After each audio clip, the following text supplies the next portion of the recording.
SNES controller? No, this is a dogbone NES controller.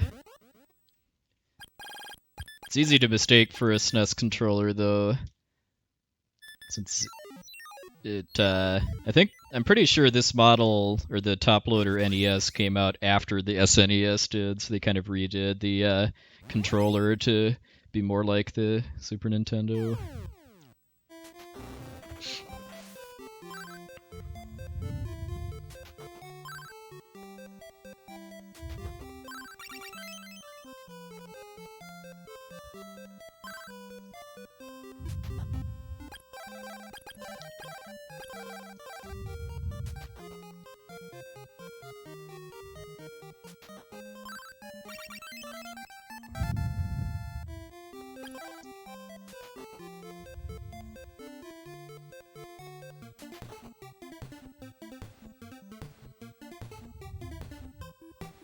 Wow, didn't get either slime there.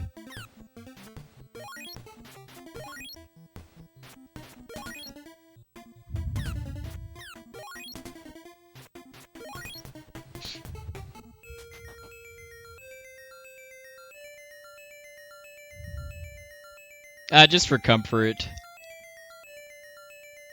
Which, among people that speedrun a lot of NES games, whether they prefer the brick or the dogbone controller is kind of a heavy source of debate.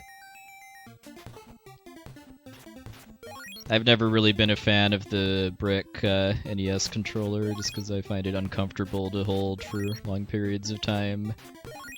But I know there's a lot of NES speedrunners that just like the shape of the buttons and stuff better for mashing.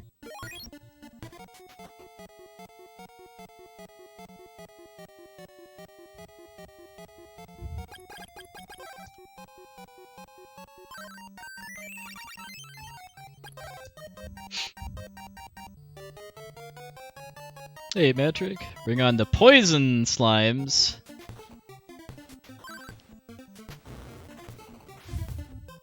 Ah, thanks for the host, sir.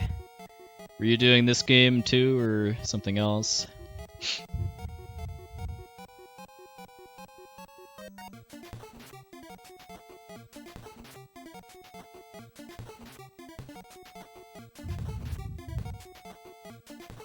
Posian? Okay.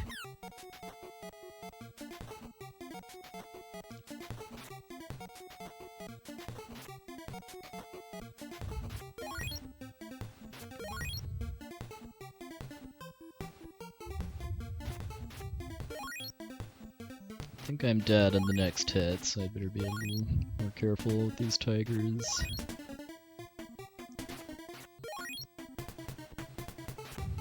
I can heal up after getting the refresh spell, though. Oh, Fexanadu, okay. I've actually never played Fexanadu. I think it's kind of similar to this game, only being side-scroller instead of top-down, though. Oops.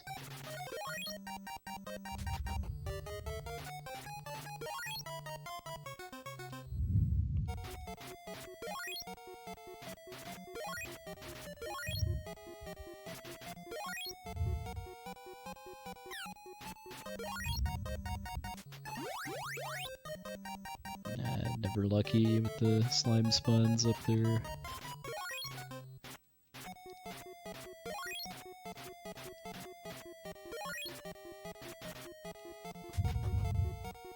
Yeah, I've definitely heard it's a rough game. What's the wrong warp? It's not a wrong warp so much as a debug code. I believe it's if you hold A and B on controller 1 and then A on controller 2, you warp to a list of predefined locations. That's the main thing that differentiates any percent warpless from any percent. I don't think there's really been anyone that's done serious runs of true any percent at this game, too. Because just using the warp wouldn't save as much time as you'd think, just because of the level requirements. But I'm sure you would be able to use it to skip backtracking and maybe do some moving around more efficiently. So it would be faster than warpless.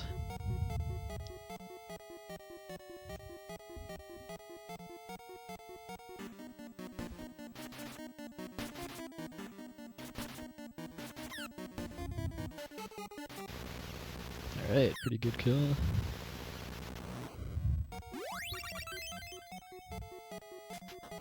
The bad RNG with the grinding cost me the sub 5 though.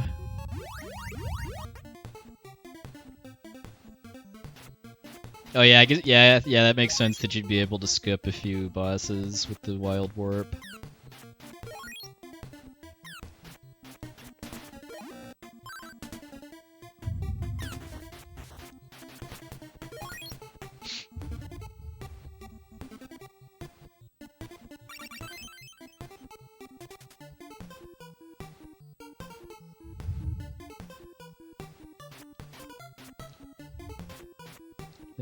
I think I might be dead in one hit, so I'm fighting these guys pretty cautiously.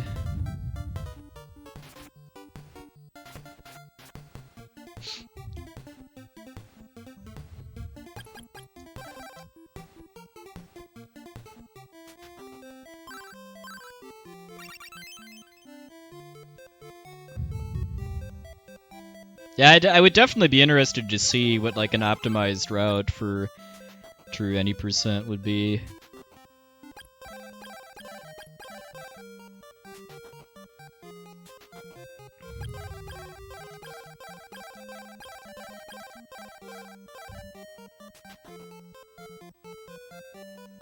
Just because I had a lot of fun with the wild warp as a kid, breaking the game in various ways.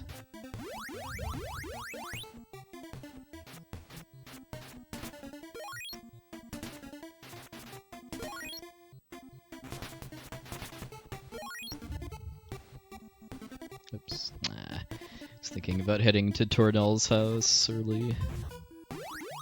Which I'm not supposed to do yet, also I should get my armor on too.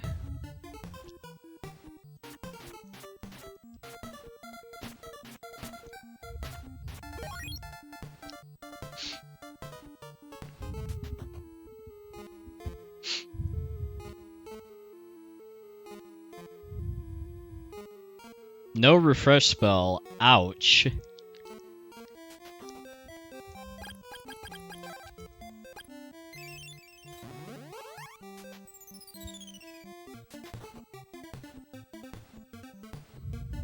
That's all I have to say, just ouch.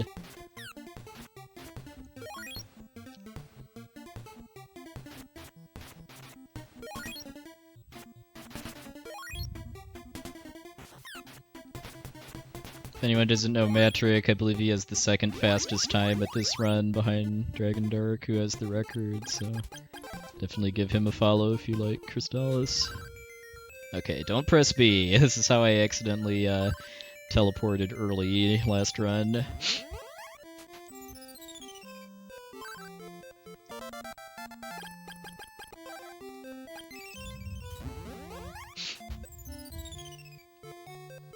Is UA's PB like in the, like a practice room PB or something? Because I looked at his YouTube and Twitch VODs and was unable to actually find a 104 run.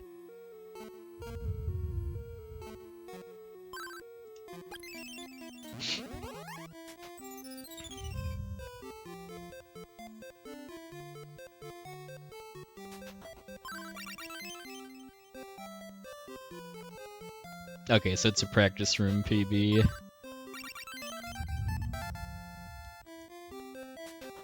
Yeah, I was kind of surprised to hear he had a 104, just given that I thought he mostly focused on 100%.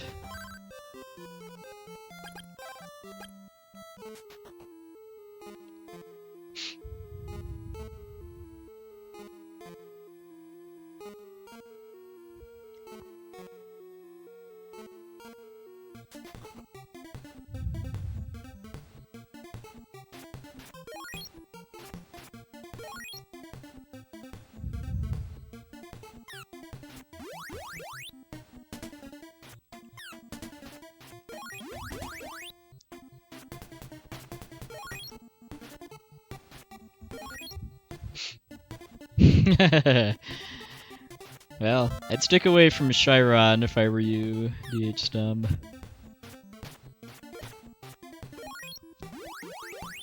I very much suck at grouping those orcs together, too, when they walk close together.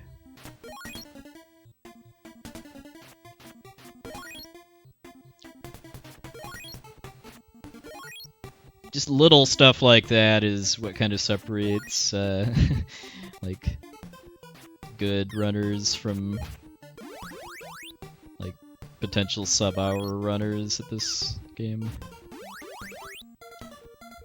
All the little micro-optimizations with the grinding.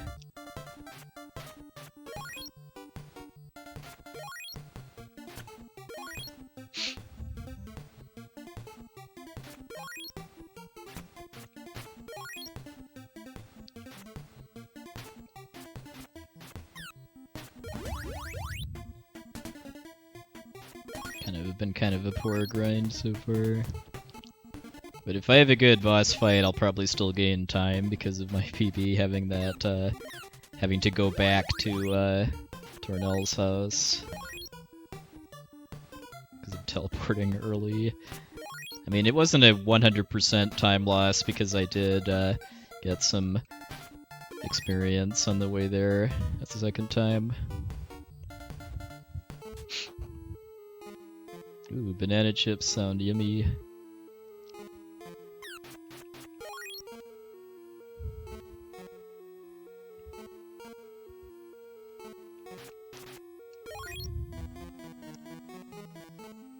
A little short on experience.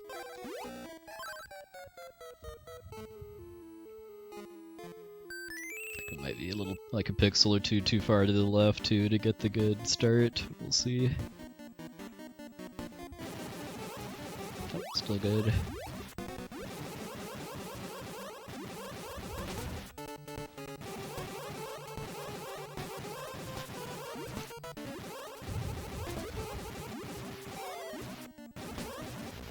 Okay. Still a good fight, for me at least.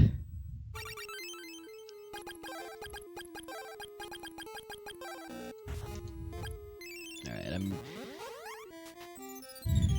since I'm totally out of magic, I'm gonna take an end trip here. Thanks, Nymed the lad.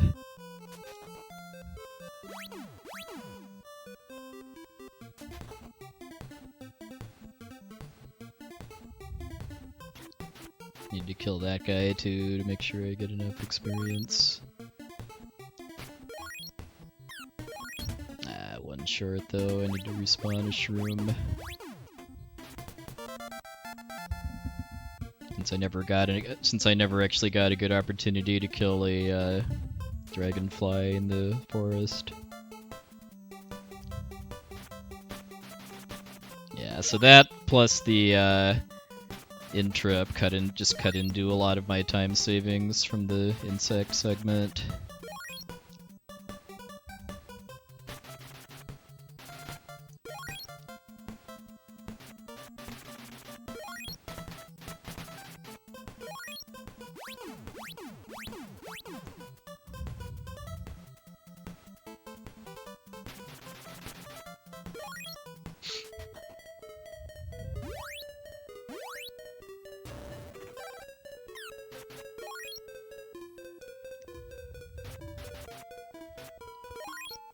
Yeah, I mean, I would recommend if you're gonna play this game for the first time, I would recommend at least using some kind of like no spoilers walkthrough, just so that you don't get stuck too badly. Just figuring out like where to go to advance the story, but I do highly recommend it. It's a great action RPG, not a terribly long one either.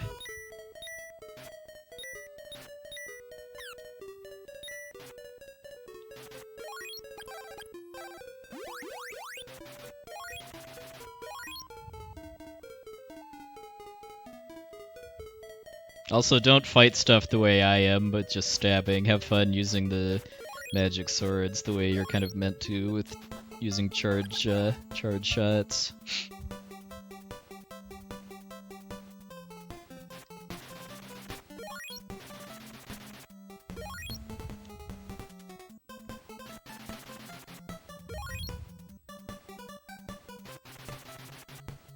Just works out that stabbing is a lot faster, or just a lot more efficient for pumping out damage than shooting.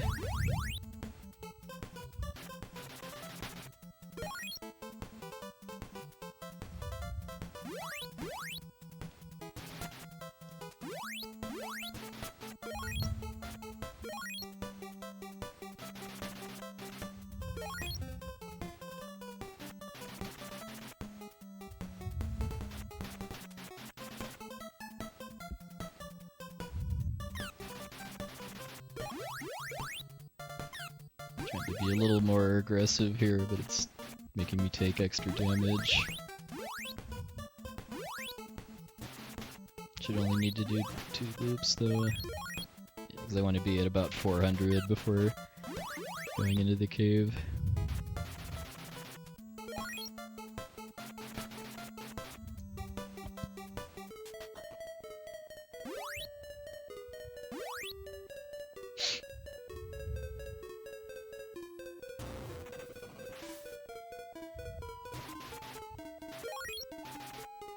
Pretty nice movement patterns there.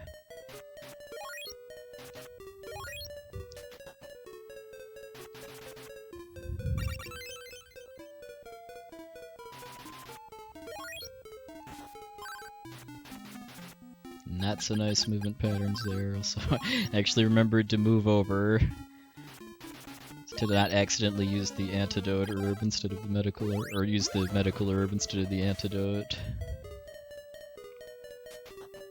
That's right, I should just use wind and kill that plant thing upstairs.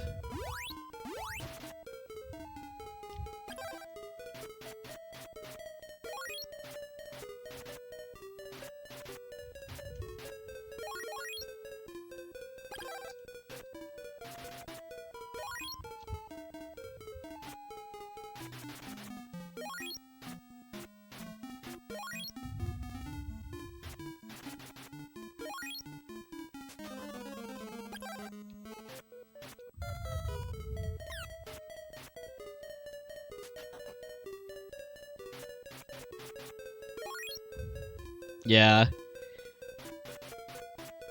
That's why I don't really see myself trying to push this run too hard.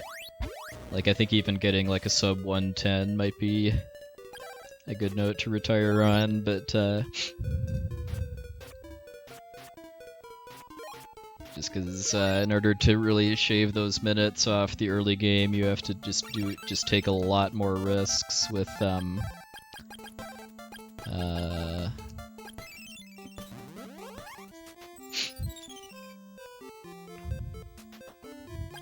with all of the fighting you do in the early game.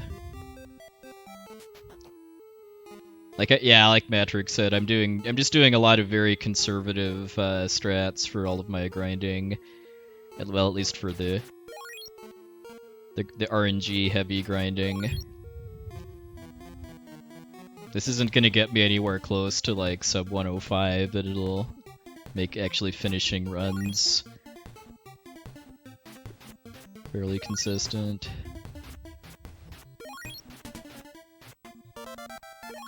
Alright, get the teleport spell off.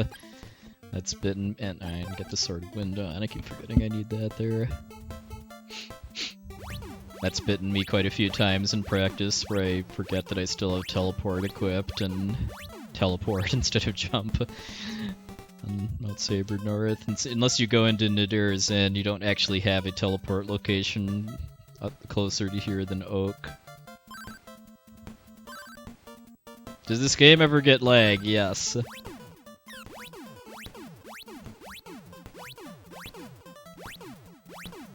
If I'm not gonna pin these guys against the wall, it's probably not worth fighting them. 'Cause, yeah, that was certainly a time loss compared to just fighting 2 extra sets of plants.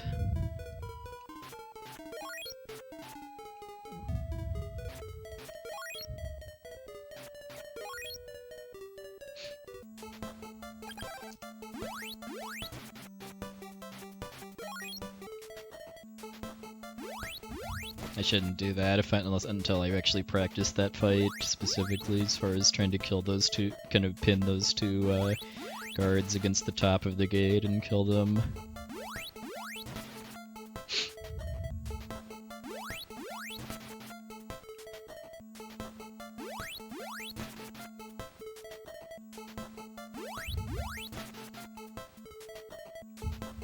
I mean, I want to say that NES games in general are often pretty susceptible to lag when there's just a lot of sprites on screen. Some games deal with it better than others. Alright, give yourself a good night, DYNA.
Yeah, True Dragon lags the game a lot just by existing, and, well, and a lot of his attacks.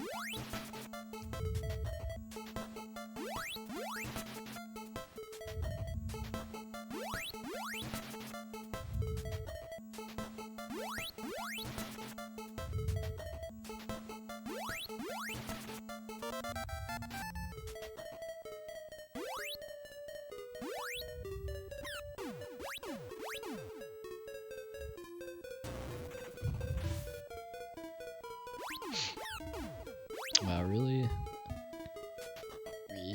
bad luck from those guys. Okay, at least I didn't hit the wall and turn.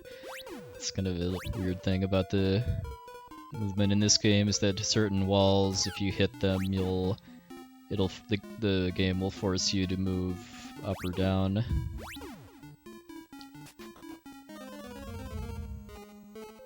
Okay, so let's see. Get past the next guy. Well, actually, it's a ways to go to get the key first.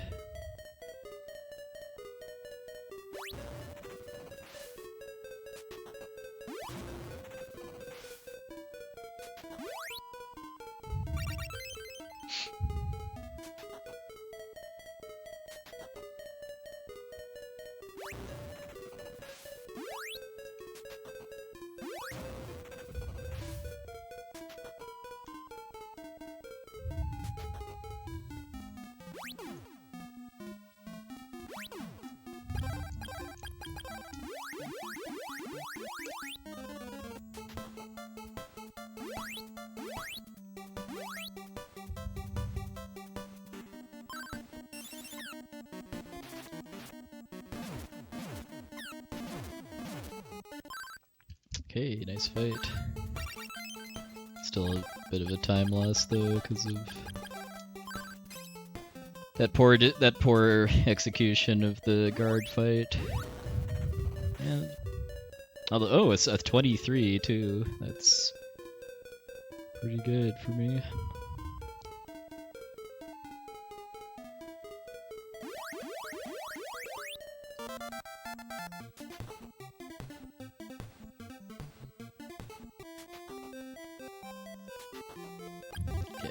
Money for the platinum armor this time. I'm 50 short. to get bronze this time.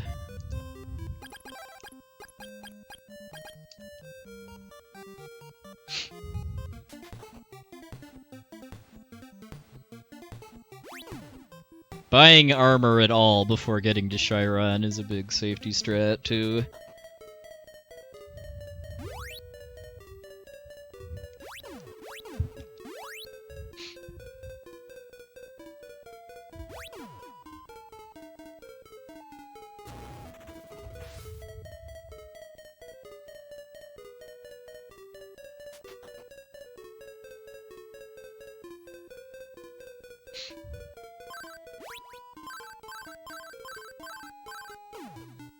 Wait, what?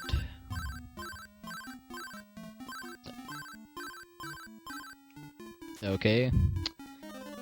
Somehow I jumped while trying to mash the text there, and that messed up the skip pretty badly.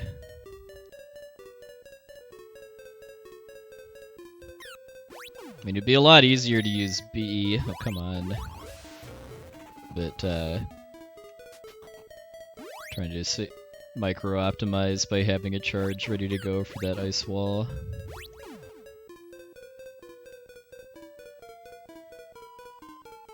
Yeah, every enemy in the game has a minimum level you need to be at in order to cause damage.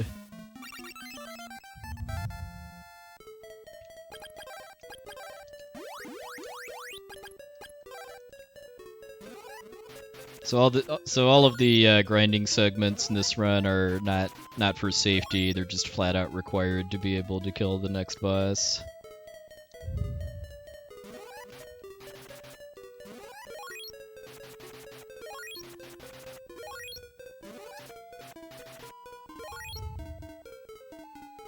No, submissions aren't open yet. At this point, I'm actually thinking about just passing on submitting anything. Because I don't think I really have any speed games at the moment that would be worth my time to submit.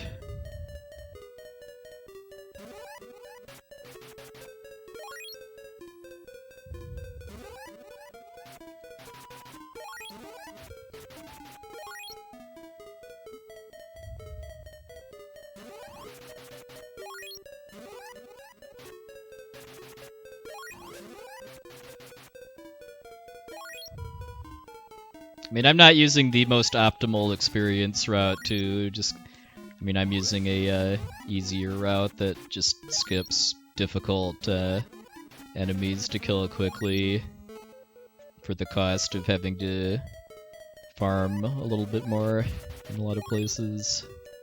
Like here, the optimal route would involve going to 1450 and then leaving.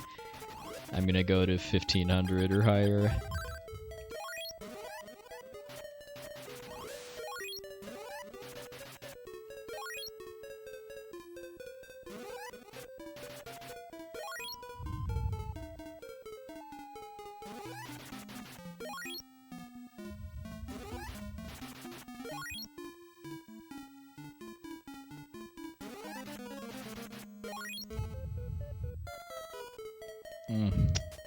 I guess it was the one at the top that moved. It seemed like unless I kill an extra one in the top, I always end up being one kill short. Oops.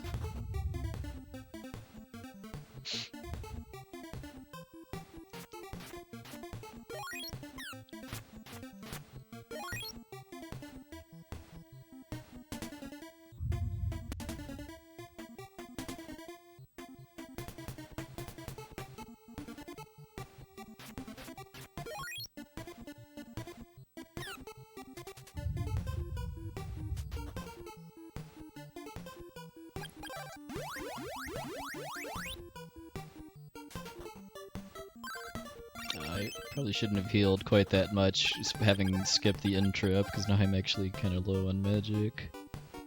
I do still have one warp boots though, so I don't have to save magic to teleport out of the Crystalis cave.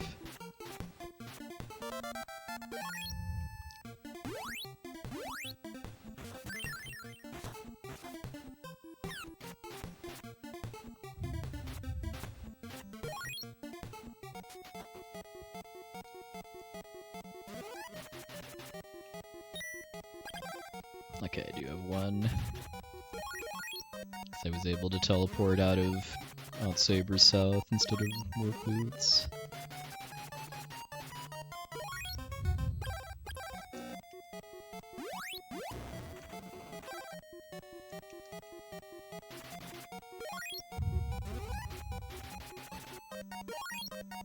Probably gonna run out of magic for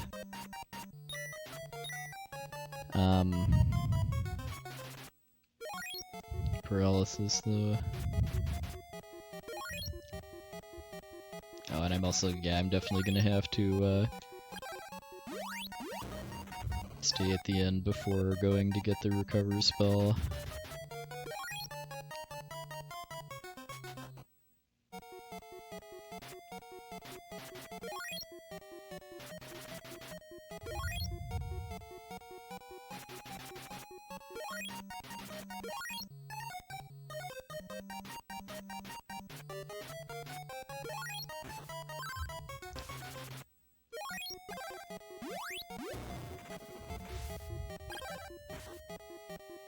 I'm close enough to the end that well, if it gets too dicey, I can pop my antidote.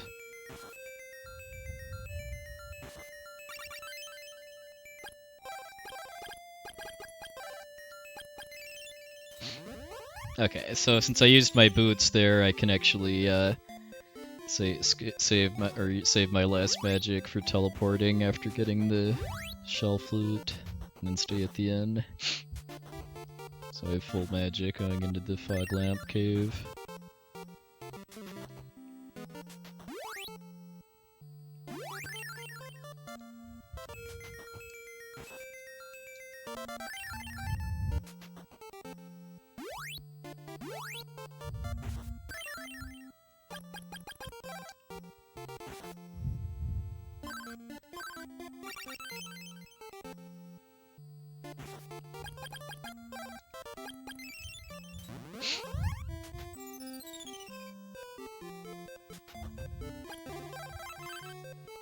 So hopefully I ended up coming out slightly ahead of that whole proposition of skipping the end before the Carissa plant cave.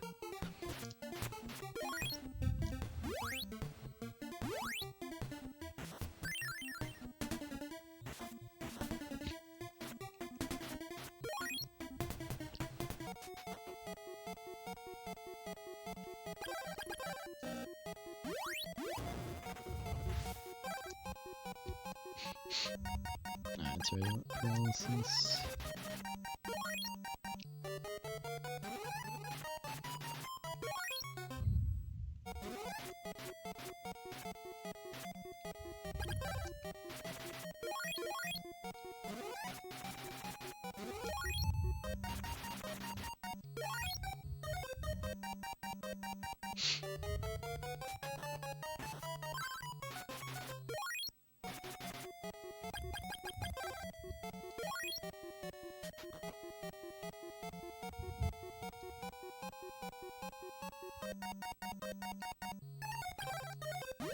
That is indeed my preference for chat. Also, hey Rio, welcome in, sir. Thank you very much for the host, sir.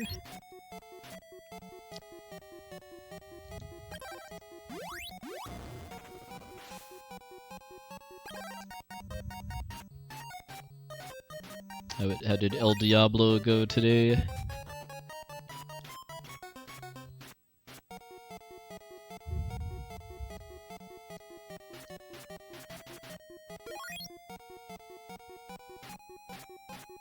Hey Rio, thanks again for the host, sir.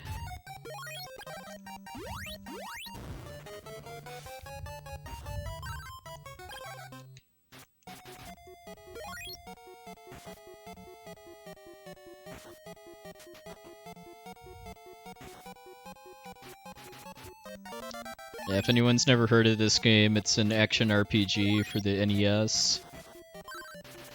Also the Game Boy Color, but the NES version is better in most ways.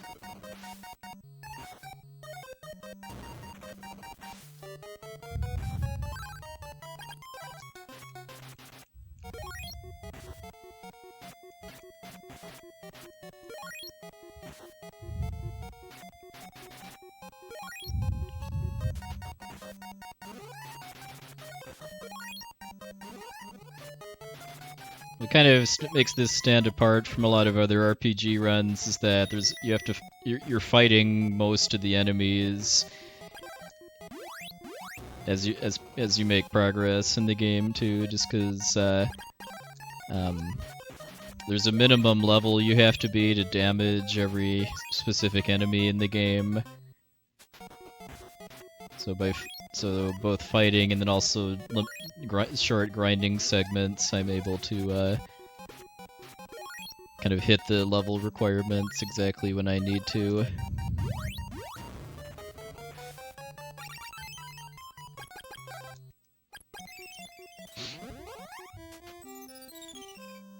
Yeah, with all the menuing plus the sword mashing, this is definitely a bit more of a kind of physically demanding run than I'm used to, for sure. It's also nice and short by my standards, too.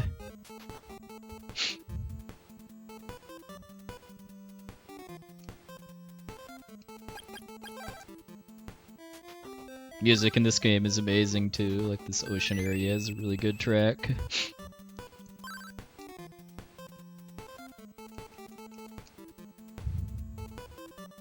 Oh wait, I need to go to Joel. Glad I remembered before getting stuck.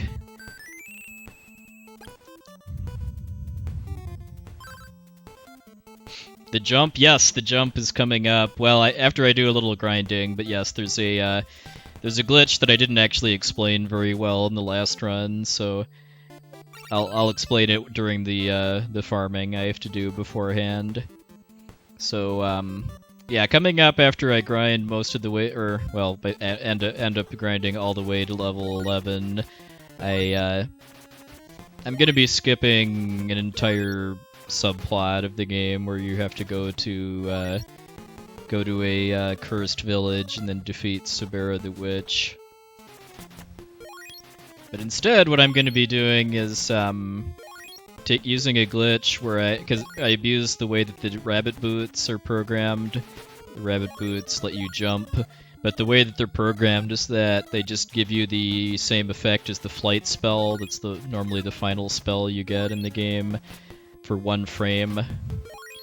So, and if you jump with the rabbit boots and then interrupt the game ending the flight effect on the next frame, then you get to keep flying, basically, as long as you're over water, which is terrain that you can normally only be over if you're flying.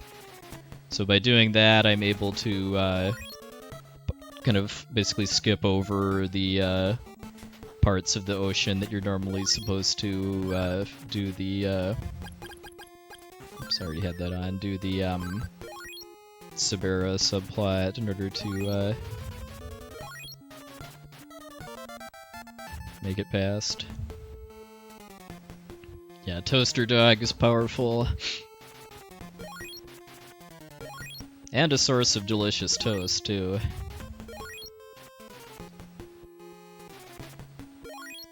So these things I'm grinding on, by the way, they can be whatever you want them to be. That's kind of my rule of thumb for NES sprites, is that they can be whatever you see them as. I mean, like, the most popular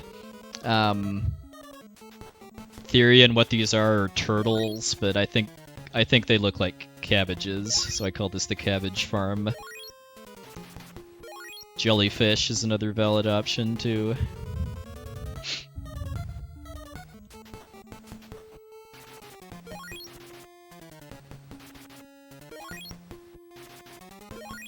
Yeah, what Matrick said. Matrick actually has the second fastest time at this run right now at, I believe, a 104. So he definitely knows his stuff. The Cabbage Patch Kids. Well, maybe.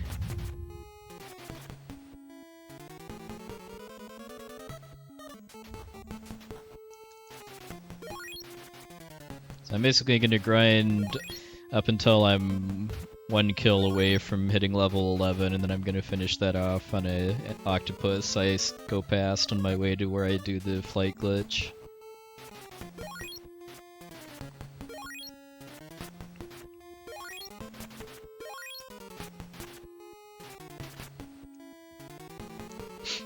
Hey Tikazi, how'd the FF6 run turn out?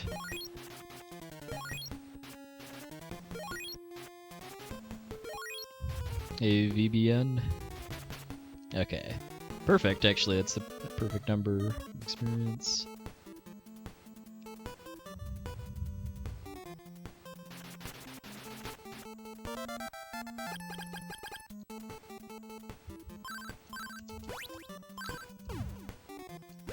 Okay, second try, flight glitch. Alright, so now I'm actually flying, even though I don't have the flight spell yet, and I can just fly up that waterfall and then skip having to do all of the story triggers in order to make that whirlpool disappear. I mean, that's frame perfect, but it's got a pretty good setup for it, where you just kind of position the dolphin the way I did, and then just kind of press down and right and jump at the same time.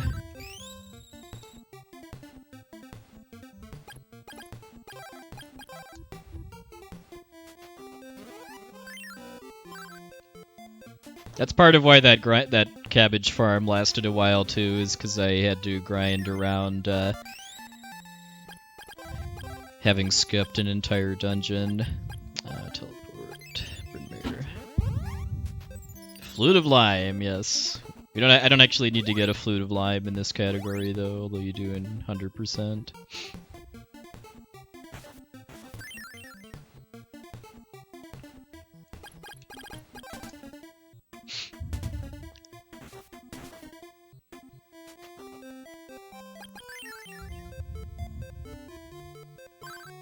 I do wish this game had gotten like a. Oops, I forgot to equip this too.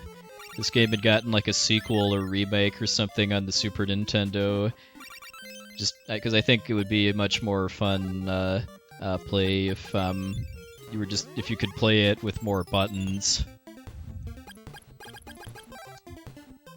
So I gained time on the cabbage farm, I guess.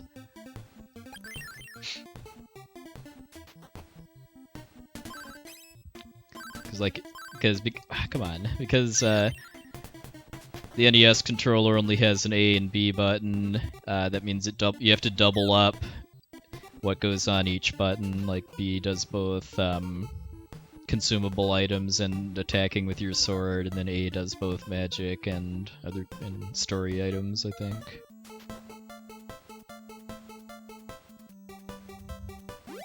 I was supposed to put the Blizzard bracelet on already too.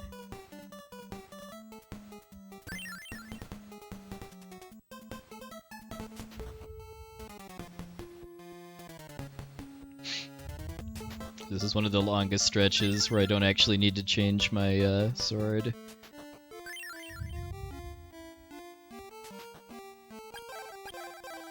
Oops.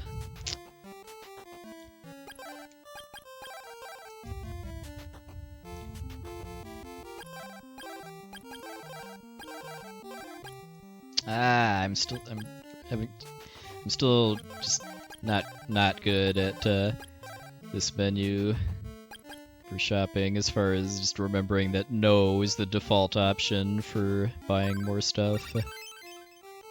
Also, the key to Stixie, nice typo there. That guy's places to be, apparently.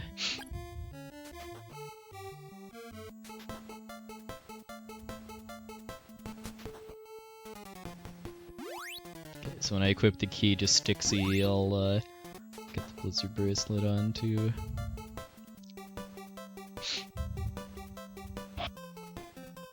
Oh, and probably should explain the shop glitch too for new people that came in from Ryu's stream. There's a glitch with the shop menu where if you put the cursor over a slot in the shop menu and then move to another slot while you hit A to buy, you'll actually pay the price of the slot you started on. And if you start on an empty slot, then you actually get the item for free. So I actually used that to get a armor and shield upgrade, which I actually just forgot to... Oh, I didn't get the shield. Oops. Well, the shield is isn't quite as important as the armor, because the shield actually only protects you against projectile attacks.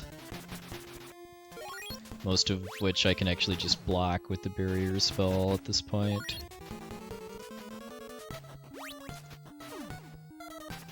Oh, nice, Earthboundian.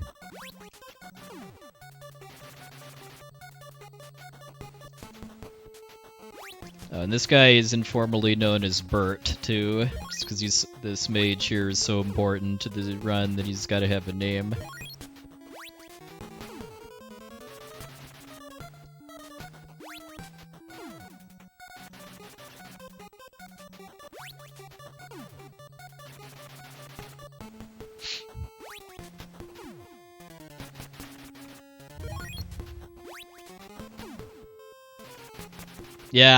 Yeah, like, the very first GDQ marathon in 2010 was originally supposed to be at MagFest, but, ended up having to move to Maikuyama's house because the internet at the MagFest venue wasn't good enough to support a stream.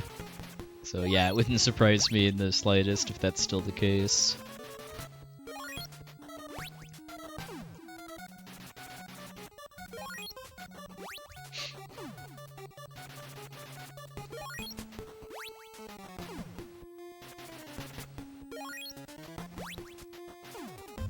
Yeah.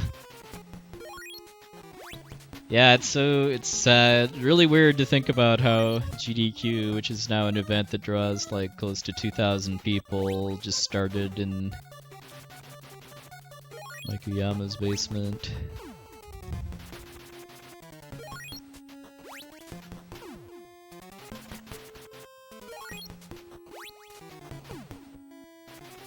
Yeah, MagFest sounds like something I'd be interested in going to at least once if I lived on the East Coast, but since I don't, I'd have to fly, and honestly I'd rather save my money and vacation time to go to speedrun marathons.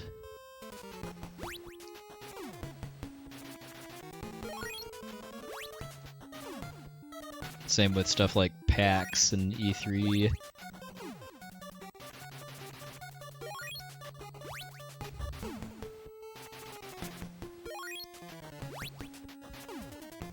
Almost done though. Once I hit about 16,800 is the number I'm going for, then I can move on and I'll hit level 13 when I next need it, which is before the Kelbesk refight.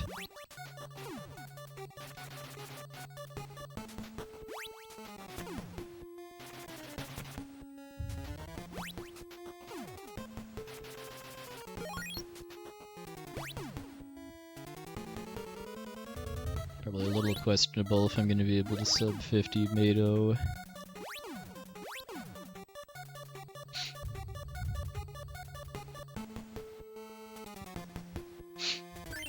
Probably not actually, just because of having to go. Now there's still a lot of stuff I have to do before even getting to the fight.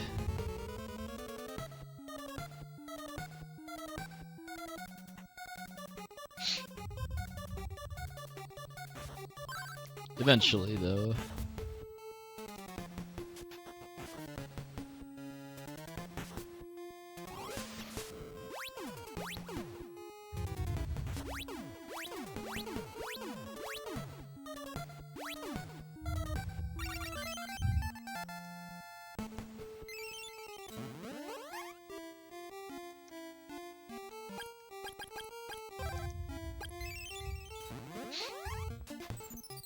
Since I got poisoned, I'll grab an in before Mado.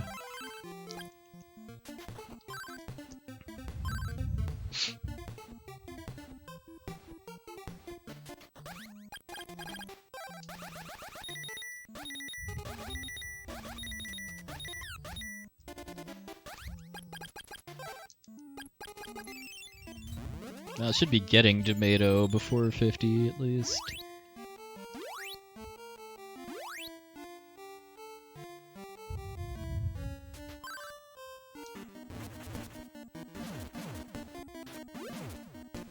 Oh. Got the despawn.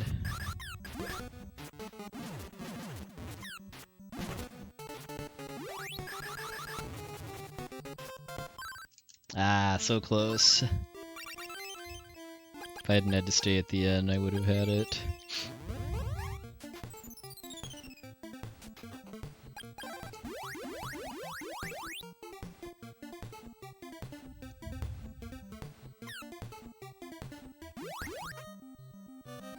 Be a bit careful, just because you need to save 20 MP to teleport after getting the power ring.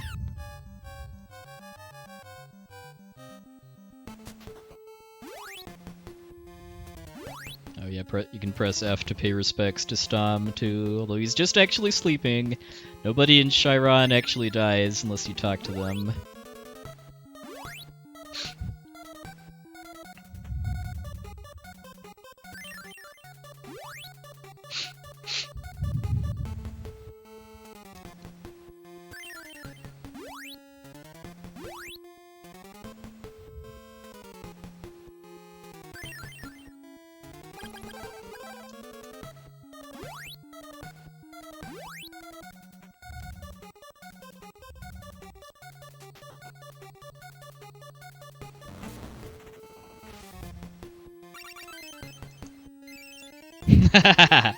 Nice last words, Tom. I think that is exactly what he says, too.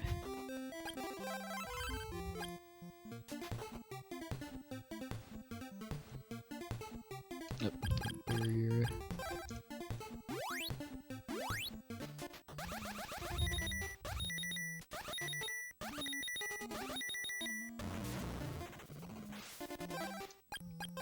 Oh, and then I'm pretty convinced that you're not actually intended to get the power ring until after Goa, but and for reasons you'll see when I fight the boss refights here.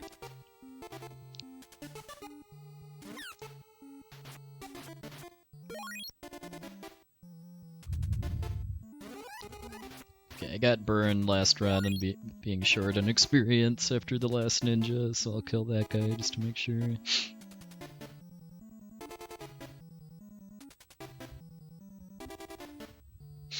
Yeah, like get it on the way to Sahara is when it kind of seems like the developers intend for you to get the power ring. Yeah,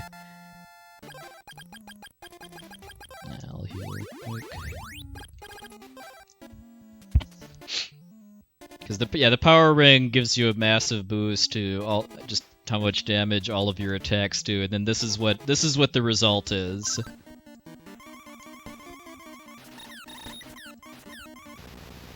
Yeah, that was like probably 5 or 6 hits it took to kill Kelbesk.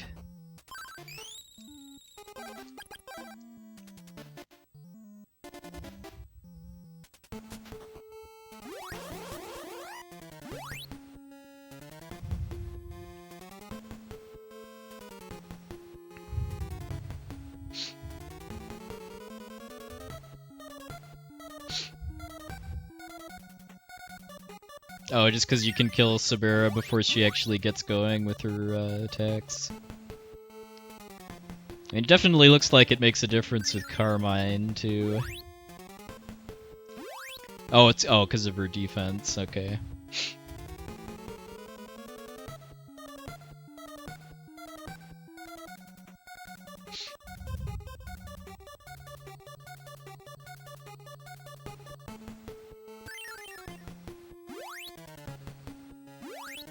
Oh wait, was that the last one? Actually, yes.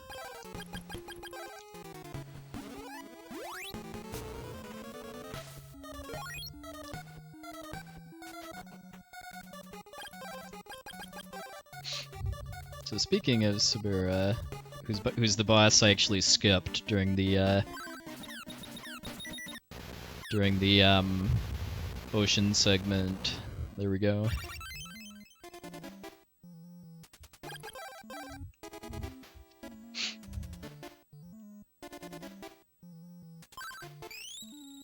After each boss refight, too, I get a full heal, courtesy of the wise person.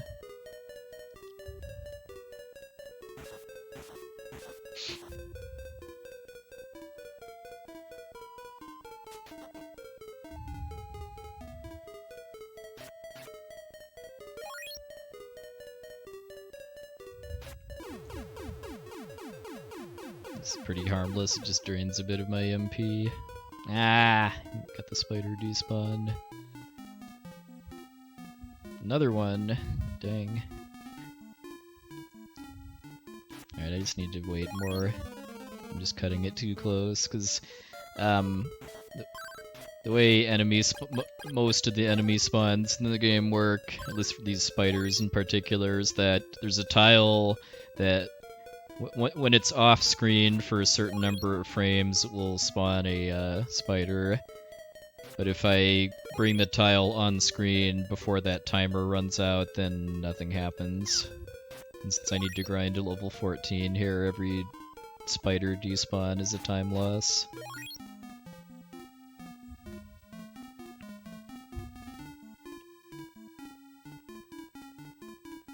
Oh, come on! This is actually even worse. I think I only missed 3 spiders in the last run.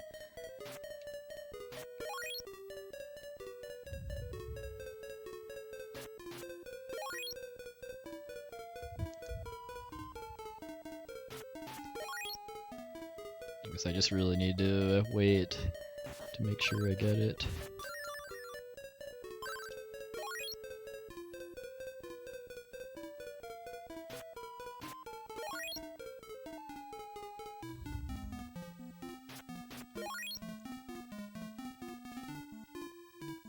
Probably gonna lose some time on Carmine now because of this.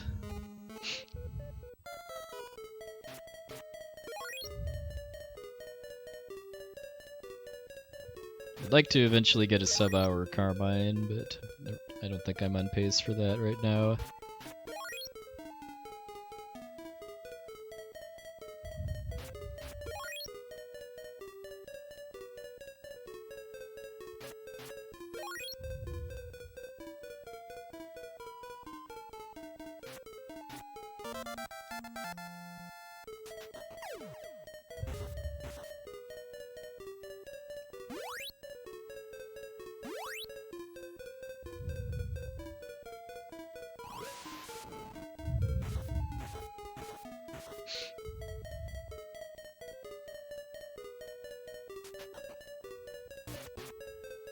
Probably could have just killed that Medusa for oh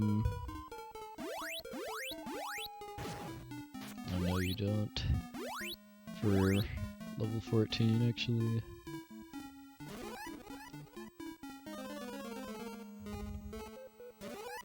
Oops, actually I want barrier.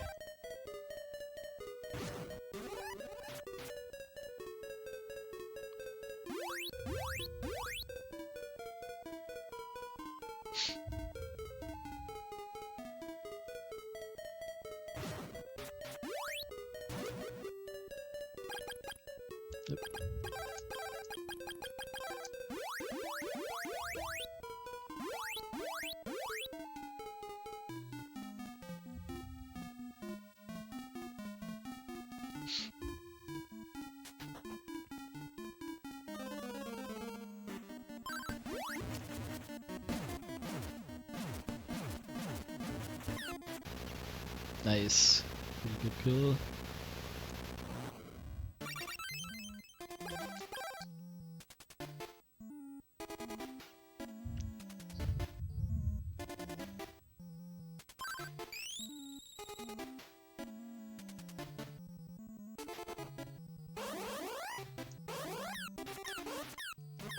I keep forgetting I actually need paralysis there because of that guy.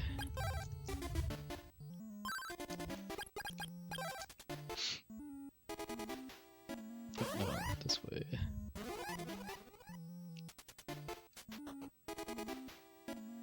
Oh, no, wrong way. Ah.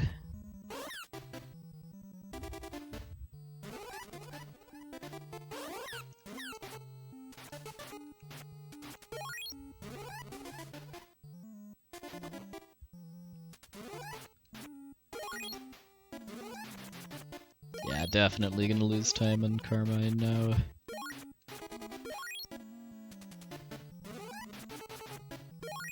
Should still be ahead though, and my PB has a death on the True Dragon segment, so still doing pretty good overall.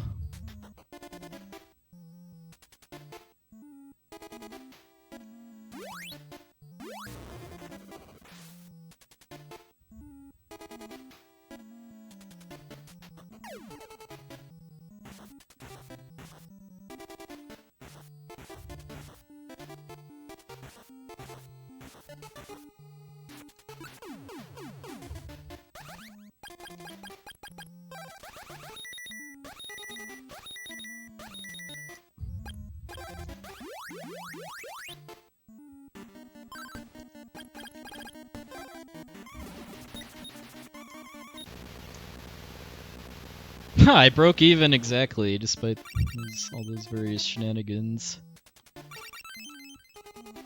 I mean, the PB had to backtrack to kill a ninja before Kelbask, though.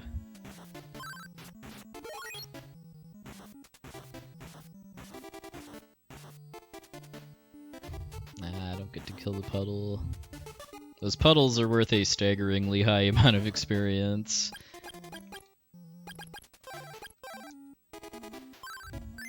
But it's random whether you can even fight them or not.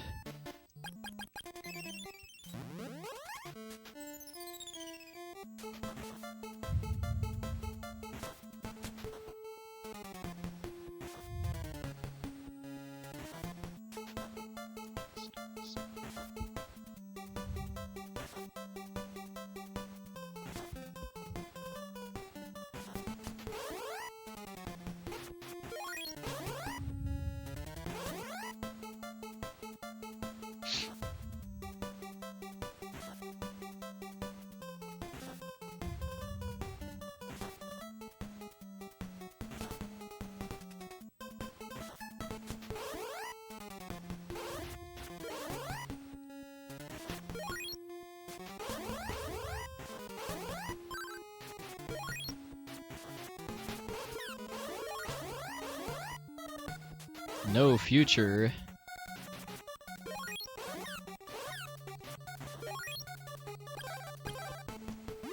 Welcome in, Raiders. To whom do I owe the pleasure tonight? Oh, is this a PJ raid?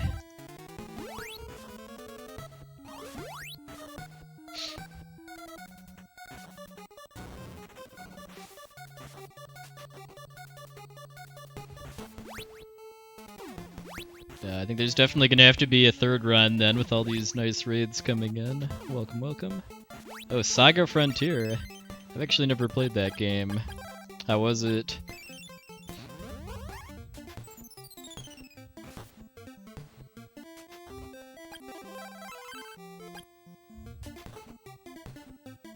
Confusing. That sounds about right for Saga. Just based on my knowledge of the Game Boy Saga games, also known as Final Fantasy Legend. Taped things to robot and hit stuff. Yes, that very much sounds like Saga. Because once you learn how to break the advancement system in at least the Game Boy Saga games, then I'd hate to be whoever messes with your robot or fully evolved monster or whatever.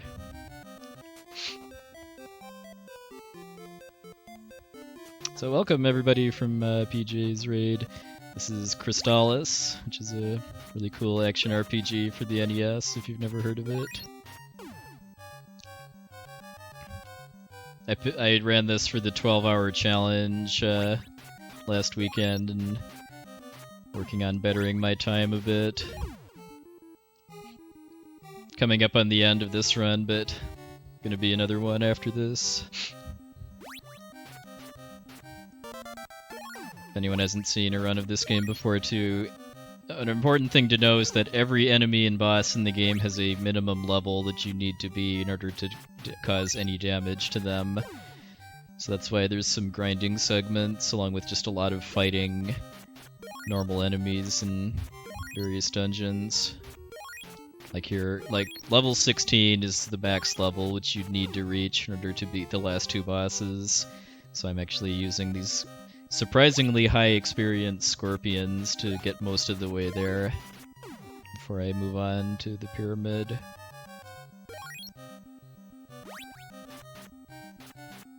There's a fair amount of attack to grinding efficiently in this game too, just because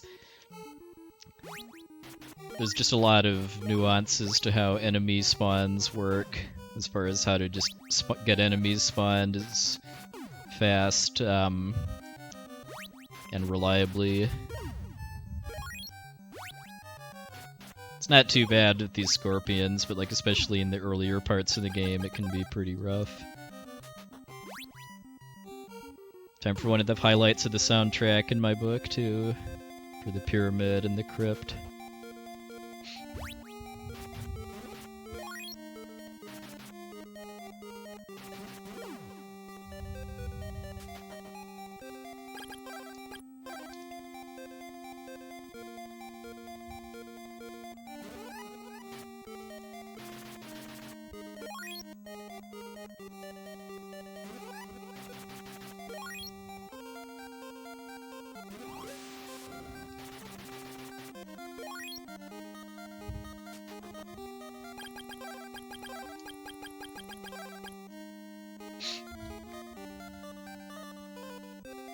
We should gain a little bit of time here. This is kind of a weird boss too, that it doesn't have iframes. Not a very well executed fight on my part though, but it's okay. This next split has a death in it in my PB too, so this is going to be a pretty free time savings if I don't die or get horribly trolled by the next boss, which is one of the biggest sources of RNG in the run. Yeah, the cave themes are a little on the repetitive side, but most of the rest of the soundtrack to this game is outstanding. Alright, get Psycho Armor and Bow.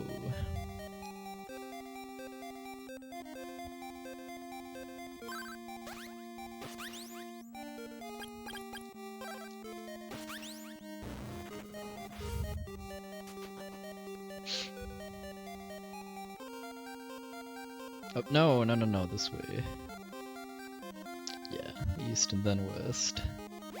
I was making a wrong turn that led to the death, too, because I just got really disoriented and walked into this guy here and died.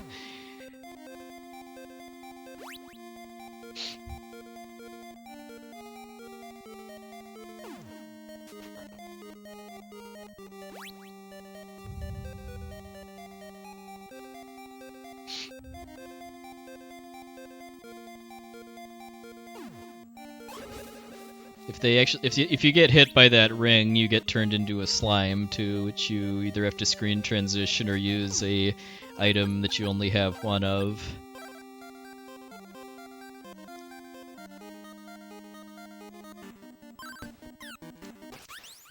Alright, time for True Dragon.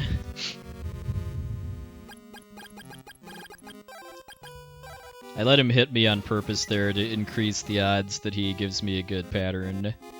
It's just something that the TAS figured out as far as how his RNG works.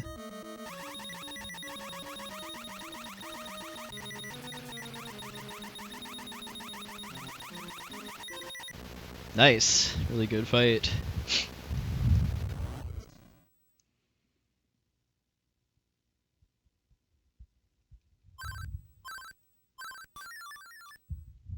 Alright, going into the tower, which is the final dungeon. Dragon is kind of the last big gatekeeper, though. I mean, there's RNG with the robot fights in this tower as far as how quickly you can kill them, but the final boss of this game is just an absolute joke. So, pretty much home free. Assuming I don't have major issues with the robots.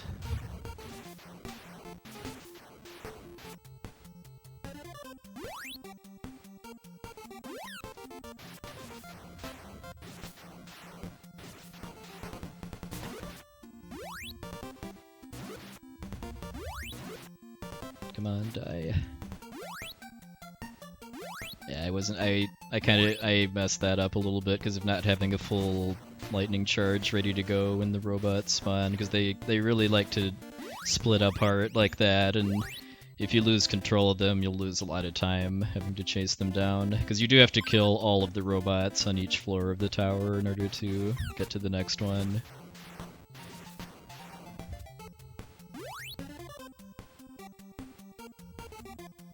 this is actually, I should really just do this.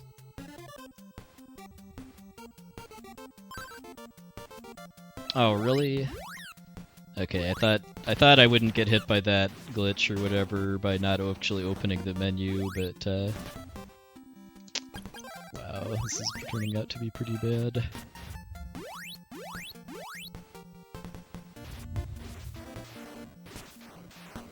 I just need to practice this climb more as far as when to actually use my magic rings so that I don't get burned by not having enough MP for a lag storm spell, as I call it, when I need it.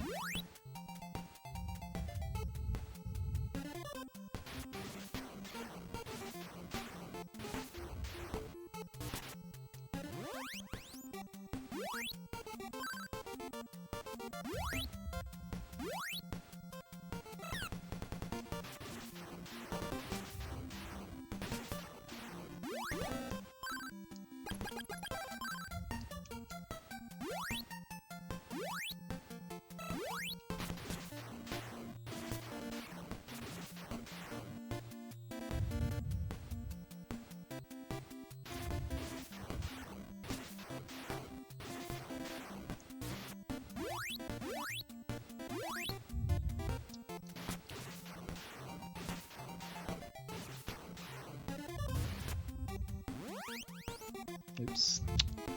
Already forgot where the escalator spawns. It's on the left side.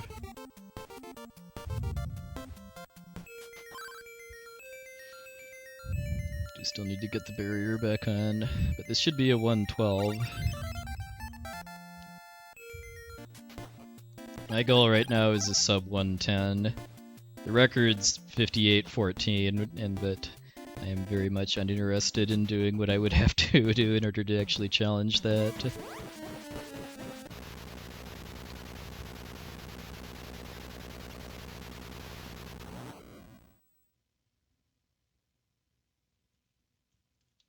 There we go, 112.33.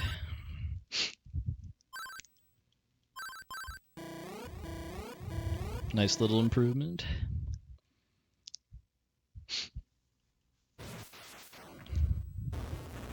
I don't think I could have won 11 even with a better, without losing control of those robots, but definitely a step in the right direction. Yeah, Canis. Well, if you use the Wild Warp to leave the tower, you can actually use the Crystalis sword on other stuff, and it has some pretty, in fact, actually, do I actually... If I actually had another NES controller handy, I'd show it using my save from the end, but if you actually leave the tower with the sword... First of all, you're soft locked because you can't actually go back to the tower and finish the game. But if you kill normal enemies with the Crystalis sword, they just turn into glitchy white blocks for their death animation.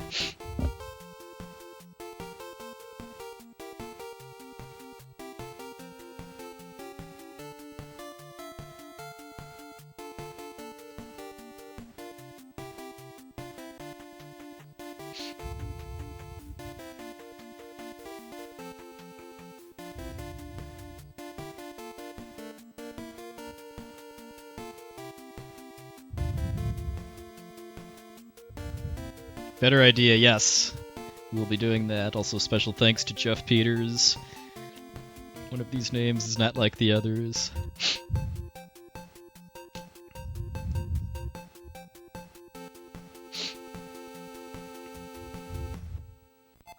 Alright, I'll try to do more commentary for this run, too.